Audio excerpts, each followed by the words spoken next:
አዲስ ዓመት አዲስ ነገር ከሌለው ምኑን አዲስ ዓመት ሆነ? ሁልጊዜም እንደምንለው ከደንበኞቻችን የምንፈልገው እርካታን ብቻ ነው እንላለን። ለአዲሱ ዓመት ደግሞ ከእርካታ ጋር ታላቅ ደስታን ጨመርንበት። ሽልማት እንደ ሁልጊዜው የወደዱትን አዘው ከወዳጆቹና ከቤተሰቦ ጋር ውብ ጊዜን እያሳለፉ 250 ድርሃምና ከዛ በላይ ተጠቃሚ ሲሆኑ የዕጣው ተሳታፊ ይሆናሉ። ኩፖኑ ላይ ስምና አድራሻውን ሞልተው በተቀመጠው ሳጥን ውስጥ ይከታሉ።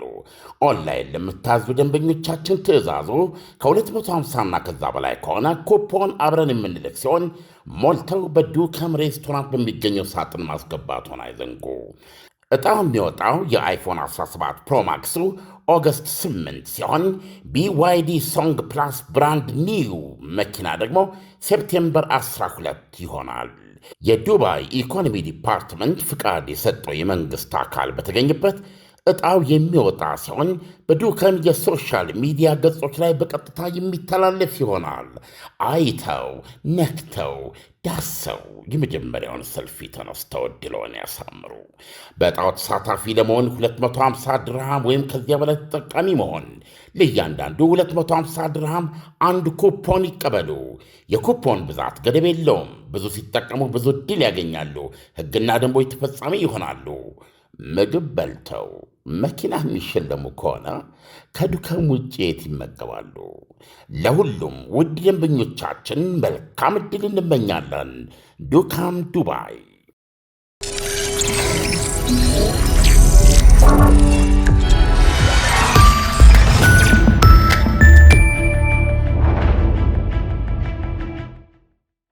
ጤና ይስጥልኝ።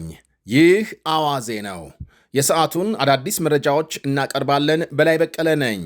አሜሪካና ሳውዲ አረቢያ ታሪካዊ የተባለ የኒኩሌር ስምምነት ስለመፈራረማቸው፣ የሁቲ ታጣቂ ቡድን በቀይ ባህር የነዳጅ መርከቦች ላይ ጥቃት ስለመፈጸሙና ሌሎችንም ጉዳዮች ይዘናል።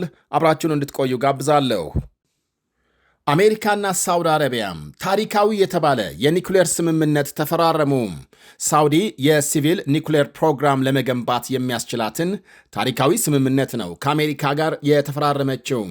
የአሜሪካ የኃይል ጉዳዮች ሚኒስቴር ባወጣው መግለጫም ስምምነቱ የሰላማዊ ኒኩሌር ትብብር ስምምነት በመባል የተገለጸ ሲሆን የአሜሪካ ኩባንያዎች በሳውዲ አረቢያም የኒኩሌር ኃይል ፕሮግራም ውስጥ ሰፊ የመሳተፍ ዕድል እንዲያገኙ የሚያስችል ነው። ከዚህ በተጨማሪ ሁለቱ ሀገራት የሁለትዮሽ የጥንቃቄና የደህንነት ስምምነት ተፈራርመዋል። የሚኒስቴሩ መግለጫ አክሎም እነዚህ ሁለት ስምምነቶች የኒኩሌር መሳሪያዎች እንዳይስፋፉ መከላከልን ጨምሮ በርካታ ቅድመ አስፈላጊ የኢኮኖሚና ስልታዊ ግቦችን የሚያስረግጡ ለበርካታ አስርት ዓመታት የሚዘልቁና የብዙ ቢሊዮን ዶላር አጋርነት ሕጋዊ መሠረት የሚጥሉ ናቸው ብሏል። የስምምነቱ ዝርዝር ጉዳዮች በይፋ ባይገለጹም ቀደም ሲል የወጡ የመገናኛ ብዙሃን ዘገቦች ሳውዲ አረቢያም ከአሜሪካ ጋር የጋራ ጥናት ካደረገች በኋላ የተጣራ የኒኩሌር ነዳጅ በራሷ ምድር ላይ አሜሪካ በምትገነባው ፋብሪካ ውስጥ ዩራኒየም የማበልጸግ ዕድል ልታገኝ ትችላለች ብለዋል። ይሄ አሰራር ለአሜሪካ ኩባንያዎች የቢሊዮን ዶላሮች ገቢ የሚያስገኝ ሲሆን ኩባንያዎቹ ለኃይል ማመንጫነት የሚያገለግለውንና ለኒኩሌር ቦምብ መስሪያነት ሊውል የሚችለውን ዩራኒየም ማበልጸጊያ ተቋም በመገንባቱ ሂደት ላይ ይሳተፋሉ ተብሎ ይጠበቃል። የአሜሪካ የኃይል ጉዳዮች ሚኒስትር ክሪስ ራይት እንደተናገሩት እነዚህ ስምምነቶች ከፍተኛውን የኒኩሌር ደህንነትና መሳሪያ አለማስፋፋት መስፈርቶችን ያከበሩ ናቸው። በአሜሪካ የተነደፉትን የዓለም ምርጥ የኒኩሌር ቴክኖሎጂዎችንና ሳይንቲስቶችን የሚጠቀሙ በመሆናቸው እምነት ሊጣልባቸው ይችላል ብለዋል። በፕሬዝዳንት ትራምፕ ጥረት የአሜሪካ የኒኩሌር ዕዳሴ እንደገና እየተጠበቀ ነው። ይህም ለሁለቱ ሀገራት ሕዝቦች የረጅም ጊዜ ጥቅም ያስገኛል ሲሉ አክለዋል። ሆኖም ይሄ ስምምነት በበርካታ ወገኖች ዘንድ ስጋት ፈጥሯል። የአሜሪካ ወዳጅ ሀገር የእስራኤል የቀድሞ ባለሥልጣናትና የኒኩሌር ባለሙያዎች እቅዱ በሂደት ሳውዲ አረቢያ የኒኩሌር ጦር መሳሪያ እንድትገነባ መንገድ ሊከፍት ይችላል በሚል ስጋታቸውን ገልጸዋል። ስምምነቱ ለአሜሪካ ኮንግረስ ለግምገማ የሚቀርብ ሲሆን የትራምፕ ሪፐብሊካን ፓርቲ በሁለቱም የኮንግረስ ምክር ቤቶች የበላይነት ቢኖረውም ከሁለቱም ወገን ያሉ ሕግ አውጪዎች ተቃውሞ ሊያነሱ እንደሚችሉ ይጠበቃል። እንደ ፈረንጆቹ አቆጣጠር በ2009 አሜሪካም ከተባበሩት አረብ ኤምሬትስ ጋር ካደረገችው ስምምነት ይሄኛው ይለያል። በወቅቱ ኤምሬት በገዛ ምድሯ ላይ ነዳጅ ላለማምረትና የተለያዩ ገደቦችን ለመቀበል ተስማምታ ነበር። በመሆኑም የአሁኑ ስምምነት የኒውክሌር መሳሪያዎች እንዳይስፋፉ የሚታገሉ አካላትን ስጋት የጨመረ ሆኗል። እንደ ዎል ስትሪት ጆርናል ዘገባ አሜሪካ ከጋራ ጥናቱ በኋላ በሳውዲ ምድር ላይ ዩራኒየም የማበልጸግ ሂደቱን ካልደገፈች ሳውዲ አረቢያ ለ10 ዓመታት ያህል በራሷም ሆነ ከሌላ የውጭ ሀገር ጋር የማበልጸግ ሥራ ማካሄድ አትችልም። ኒውዮርክ ታይምስ በበኩሉ ስምምነቱ ሳውዲ አረቢያም ከእስራኤል ጋር ዲፕሎማሲያዊ ግንኙነት እንድትጀምር በቅድመ ሁኔታነት አላስቀመጠም ብሏል። በቅርቡ አሜሪካና እስራኤል በኢራን ላይ ጥቃት ያደረሱት ሀገሪቱ የኒኩሌር ጦር መሳሪያ እንዳታመርት ለመከላከል እንደሆነ ቢናገሩም ኢራን ግን ይሄንን ታስተባብላለች። የሳውዲ አረቢያው ልዑል መሐመድ ቢን ሳልማን እንደ ፈረንጆቹ አቆጣጠር በ2018 ለሲቢኤስ በሰጡት ቃል ሀገራቸው የኒኩሌር ቦምብ የማዘጋጀት ዕቅድ እንደሌላት መግለጻቸው ይታወቃል። ሆኖም ኢራን የኒኩሌር ቦምብ ካዘጋጀች እኛም ወዲያውኑ ተመሳሳይ እርምጃ እንወስዳለን ማለታቸው ይታወሳል። የየመን ሁቲ አማጽያን በቀይ ባህር በሁለት የሳውዲ አረቢያ የነዳጅ መርከቦች ላይ ጥቃት መፈጸማቸው ሲነገር አሜሪካ በኢራን ላይ ለ12 ተከታታይ ቀን የአየር ጥቃት መፈጸሟ ታውቋል። የኢራን መንግሥት መገናኛ ብዙሃን በአሜሪካ በተፈጸመው ጥቃት የሁለት ሰዎች ሕይወት ማለፉን የገለጹ ሲሆን በሆርሙዝ ሰርጥ በሚገኝ በማዕድን የበለጸገ መስመር ላይ በደረሰ ፍንዳታ አንድ የነዳጅ መርከብ በእሳት መጋየቱ ተነግሯል። ከዚህ አስቀድሞ የአሜሪካው ፕሬዝዳንት ዶናልድ ትራምፕ ኢራን በድብቅ የሚያልፉ መርከቦችን ካጠቃች የኢራንን ድልድይ ወይም የኤሌክትሪክ ኃይል ማመንጫ እንደሚያወድሙ እንዲሁም ሁቲዎች የቀይ ባህርን የንግድ መስመር ካደናቀፉ እርምጃ እንደሚወስዱባቸው ዝተው እንደነበር ይታወሳል።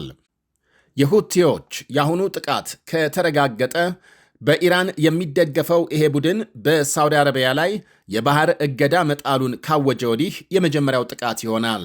የቡድኑ ወታደራዊ ቃል አቀባይ ያህያ ሳሪ እንደተናገረው መርከቦቹ የተጣለውን የባህር እገዳ ጥሰዋል በሚል በድሮንና በሚሳኤል ጥቃት ተፈጽሞባቸዋል። አክሎም ሁቲዎች የባህር ላይ ዘመቻቸውን እንደሚቀጥሉ ዝቷል። የሳውዲ አረቢያ መንግስታዊ የዜና ወኪል ዛሬ ጠዋት ባሰራጨው ዘገባ ኤንሴሊያ የተባለችው መርከብ በቀይ ባህር ላይ እየተጓዘች ሳለ ጥቃት እንደደረሰባትና በመርከቡ የፊት ክፍል ላይ እሳት መነሳቱን አረጋግጧል። ይህንኑ በየመን የሚንቀሳቀሱት የሁቲ አማጽያን የጣሉትን የባህር ላይ እገዳ አሜሪካና ፓኪስታን አውግዘዋል። የአሜሪካ ውጭ ጉዳይ ሚኒስትር ማርኮ ሩቢዮ የሁቲ አማጽያን በሳውዲ አረቢያ ላይ ለጣሉት የባህር እገዳ ኢራንን ተጠያቂ ያደረጉ ሲሆን ሁኔታው ወደ ሰላማዊ መንገድ ይመለሳል ብለው እንደሚጠብቁ ገልጸዋል። ምንም እንኳን የሁቲ ቡድን በኢራን ተደግፎ ከፍተኛ ተጽዕኖ ቢደረግበትም እንደ ሊባኖሱ ሄዝቦላህና በርካታ የኢራን ድጋፍ እንደሚያገኙት የኢራቅ ሚሊሻዎች ሳይሆን ከኢራን የበላይ መሪ ቀጥተኛ ቁጥጥር ነፃ እንደሆነ ይታወቃል። ሩቢዮ በፊሊፒንስ በተካሄደ ቀጠናዊ ጉባኤ ጎን ለጎን በሰጡት አስተያየት በቀይ ባህር በኩል የሚደረግን የባህር ላይ ትራንስፖርት የሚያስተጓጉል ማንኛውም እርምጃ በሆርሙዝ ሰርጥ ላይ ከሚፈጠረው ስጋት ጋር በተመሳሳይ አሳሳቢ ነው። አሜሪካ ሁኔታውን በቅርበት እየተከታተለች እንደሆነና ባለፈው ሳምንት ስለተደቀኑት ስጋቶች ከሳውዲ አረቢያ ጋር ተደጋጋሚ ግንኙነት ማድረጓን አክለው ገልጸዋል። በሌላ በኩል ፓኪስታን የሁቲዎችን ድርጊት የኮነነች ሲሆን እርምጃው የተጣሉትን ዓለም አቀፍ የባህር ላይ ሕጎች ይጥሳል ብላለች። ሁቲዎች በሳውዲ አረቢያ የባህር ላይ እገዳ ማወጃቸውን ተከትሎ የዓለም አቀፍ የነዳጅ አቅርቦትና የንግድ ፍሰት አደጋ ላይ የሚጥል አዲስ ወታደራዊ ዘመቻ ከፍተዋል።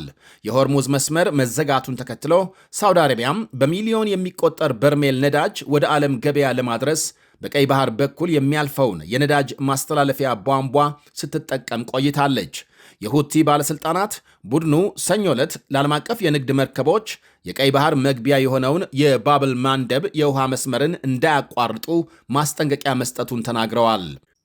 በሁቲዎች የሚመራው የየመን ዜና ወኪል በሁቲ ቡድን የተሰጣቸውን ማስጠንቀቂያ ተከትሎ በቀይ ባህር ሲያልፉ የነበሩ 6 መርከቦች አቅጣጫቸውን ለመቀየር መገደዳቸውን ዘግቧል። አሶሺየትድ ፕሬስ መረጃውን ወዲያውኑ ማረጋገጥ ባይችልም ሌሎች መረጃዎች ግን ቢያንስ 3 የነዳጅ ጫኝ መርከቦች አቅጣጫ ቀይረው መመለሳቸውን አሳይተዋል። የፓኪስታን ውጭ ጉዳይ ሚኒስቴር የሁቲዎች እርምጃ ቀጠናዊ ደህንነትን የሚፈታተን የባህር ላይ ነፃ ዝውውርን የሚያደናቅፍና የዓለም አቀፍ ንግድ ፍሰትን አደጋ ላይ የሚጥል ነው ብሏል። የውጭ ጉዳይ ሚኒስቴሩ አክሎም ፓኪስታን ከሳውዲ አረቢያ ጋር ሕጋዊ የንግድ እንቅስቃሴ በሚያደርጉ መርከቦች ላይ የተደቀኑ ስጋቶች እንዳሳሰቡት ገልጿል። በፓኪስታን ሰንደቅ ዓላማ ስር በሚንቀሳቀሱ መርከቦች ወይም በፓኪስታን የባህር ጥቅሞች ላይ የሚፈጸም ማንኛውም የጠላትነት እርምጃ በፓኪስታን ብሔራዊ ደህንነትና ሉዓላዊ ጥቅም ላይ እንደተደቀነ ከባድ ስጋት ይቆጠራል ሲል አስጠንቅቋል። ፓኪስታንና ሳውዲ አረቢያ የረጅም ጊዜ ወዳጆች ሲሆኑ ሳውዲ አረቢያም ለፓኪስታን ትልቋ የነዳጅ አቅራቢ ሀገር ናት። ሁለቱ ሀገሮች ለ10 ዓመታት የዘለቀ የጠበቀ የመከላከያ ግንኙነትም አላቸው። ይህም በከፊል ፓኪስታን በሳውዲ አረቢያ የሚገኙትን የእስልምና እጅግ የተቀደሱ ስፍራዎችን መካና መዲናን ለመጠበቅ ካላት የረጅም ጊዜ ቁርጠኝነት የሚመነጭ ነው ይባላል። የፓኪስታን ወታደሮች ለመጀመሪያ ጊዜ በ1960ዎቹ መገባደጃ ላይ የመን ውስጥ ግብፅን ያሳተፈ ጦርነት ከተቀሰቀሰ በኋላ ወደ ሳውዲ አረቢያ ተልከው እንደነበር ይነገራል። ይህ አዋዜ ነው። አዲስ ዓመት አዲስ ነገር ከሌለው ምኑን አዲስ ዓመት ሆነ? ሁልጊዜም እንደምንለው ከደንበኞቻችን የምንፈልገው እርካታን ብቻ ነው እንላለን። ለአዲሱ ዓመት ደግሞ ከእርካታ ጋር ታላቅ ደስታን ጨመርንበት። ሽልማት እንደ ሁልጊዜው የወደዱትን አዘው ከወዳጆቹና ከቤተሰቦ ጋር ውብ ጊዜን እያሳለፉ 250 ድርሃምና ከዛ በላይ ተጠቃሚ ሲሆኑ የዕጣው ተሳታፊ ይሆናሉ። ኩፖኑ ላይ ስምና አድራሻውን ሞልተው በተቀመጠው ሳጥን ውስጥ ይከታሉ። ኦንላይን ለምታዙ ደንበኞቻችን ትዕዛዙ ከ250ና ከዛ በላይ ከሆነ ኩፖን አብረን የምንልክ ሲሆን ሞልተው በዱከም ሬስቶራንት በሚገኘው ሳጥን ማስገባቱን አይዘንጉ። ዕጣው የሚወጣው የአይፎን 17 ፕሮማክሱ ኦገስት 8 ሲሆን BYD ሶንግ ፕላስ ብራንድ ኒው መኪና ደግሞ ሴፕቴምበር 12 ይሆናል። የዱባይ ኢኮኖሚ ዲፓርትመንት ፍቃድ የሰጠው የመንግሥት አካል በተገኘበት ዕጣው የሚወጣ ሲሆን በዱከም የሶሻል ሚዲያ ገጾች ላይ በቀጥታ የሚተላለፍ ይሆናል። አይተው ነክተው ዳሰው የመጀመሪያውን ሰልፊ ተነስተው ዕድልዎን ያሳምሩ።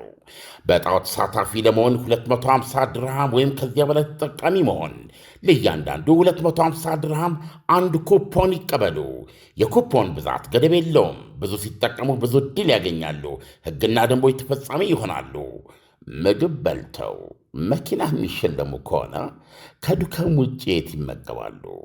ለሁሉም ውድ ደንበኞቻችን መልካም ዕድል እንመኛለን። ዱካም ዱባይ